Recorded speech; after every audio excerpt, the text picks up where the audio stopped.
بسم اللہ الرحمن الرحیم۔ السلام علیکم۔ اسلامی اور تاریخی واقعات سننے کے لیے ہمارے چینل سبسکرائب کریں، شکریہ۔ سخاوت میں بڑا کون؟ حاتم طائی کی سخاوت سے کون واقف نہیں؟ کسی نے حاتم طائی سے پوچھا، کیا کبھی ایسا ہوا کہ کوئی شخص جود و سخا میں آپ پر سبقت لے گیا ہو؟ حاتم طائی نے جواب دیا، ہاں، ایک مرتبہ کا واقعہ ہے کہ مجھے قبیلہ طے کے ایک یتیم کے گھر ٹھہرنے کا موقع ملا۔ اس کے پاس 10 بکریاں تھیں۔ اس نے میری مہمانی کی خاطر ایک بکری ذبح کی اور دسترخوان پر میرے آگے اس کا مغز پیش کیا۔ مجھے مغز کا وہ حصہ بہت ہی لذیذ لگا اور میں نے کھانے کے ساتھ ہی کہا، واللہ یہ کس قدر لذیذ ہے۔ یتیم لڑکے نے جب میری زبان سے یہ الفاظ سنے تو اس نے ایک ایک کر کے ساری بکریوں کو ذبح کر کے ان کا مغز میرے آگے پیش کر دیا۔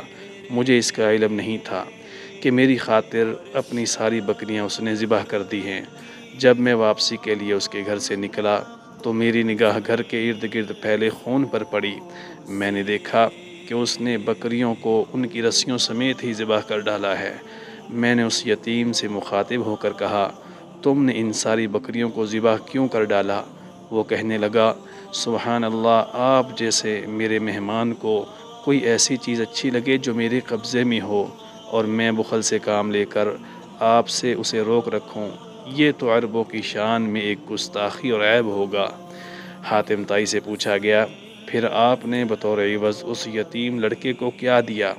حاتم طائی نے کہا، میں نے اس یتیم کو 300 سرخ اونٹنیاں اور 500 بکریاں دیں۔ یہ سن کر لوگوں نے حاتم طائی سے کہا، پھر تو آپ اس سے زیادہ سخی ہوئے۔